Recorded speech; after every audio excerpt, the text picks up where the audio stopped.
Government will pass a bill, it becomes law, and then, of course, they talk a lot about all the good that that law does for the people. And we're fortunate to live in Canada, a country where, let's face it, very few of our laws that are passed are full on bad and draconian. In fact, it's quite possible that every single law passed provincially is good. Here's the catch, and it's what I want to talk about in today's episode 9, Live for 5. What's the difference between something that's good and something that's for the common good? How do you define common good? I'm all about talking about how we need the courage to participate for our common good. Well, common good, simply defined, is a benefit shared by everyone in the community. And so, a lot of the time, what we're seeing when laws are passed by the government is they can get up and they can tout how much good it did. And sure, you feel a bit like a wet blanket when you start saying, well, actually, it's not. You have to admit, okay, it's good, but here's the trick. Here is the formula. Here's the cipher for the code. Is it good for everyone? Does the law that is made, the new policy that is put into effect, does it benefit everyone, our common good? Let's take, for example, the five biggest needs in Saint Croix. You will see this everywhere between now and October. I'm going to talk about it all the time. One, affordable housing. So one plan, let's say, for affordable housing might be to say, let's cut the red tape and increase supply. Let builders go crazy building new homes.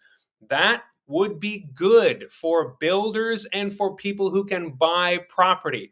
What it does not do is allow for the common good of renters to get some relief. You're not going to see rents coming down. So, for example, what you'd want to see in accordance with cutting the red tape and allowing for more supply, I'd say affordable housing is much more complicated than that, but you would also need to see restrictions on how much landlords can raise the rent.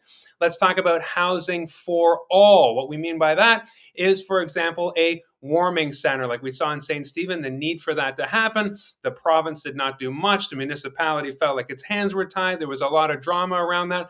There were suggestions about putting the warming center way outside of town. Somebody had a patch of land. We can buy that cheap, said the province, and we'll put the people there. Well, of course, that takes care of people being cold. But if you're unhoused, you likely don't have transportation to get all the way in town, for example. So is the policy good for everyone in a way that is beneficial for the entire community? Next, primary health care center. I mean, you can say, oh, okay, let's cut funding. Or if there's a nurse shortage, let's go to Nova Scotia and get nurses. Well, what we've saw with the ombudsman recently is saying the government can say, we went and got the nurses that were needed because there was a nurse shortage. But again, that wet blanket thing, you say, well, that ended up costing about $300 an hour per nurse, which of course the nurse didn't see. And if we had just paid nurses fairly to begin with, we would have more nurses and we wouldn't have to go out of province and spend this outrageous amount of money. I'm running out of time. Affordable food markets, a plan might be to say, let's subsidize big agri, big farmers, the grocery stores, etc. I'm sure that'll get passed on down to the poor, our poor members of the community who need it, right? People who are below the poverty line. And likely that's not going to happen because, hey, let's face it, with corporations, things like that don't trickle down. There have to be intentional policies to make that happen. Public safety, we have laws that say the RCMP can detain somebody. They have to release them within 24 hours to appear before a judge.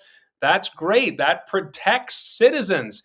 But of course, in our community, we're seeing when we don't have a courthouse and the people cannot get, someone who's charged cannot get to a courthouse, and victims cannot get to a courthouse when that person charged has to appear before, it creates a world of problems. So you could say, okay, saving money, good. Budget in check, all that great stuff. The debt, we're taking care of that. But look at all the problems opened up as a result of that policy that may have been good, but not for the common good.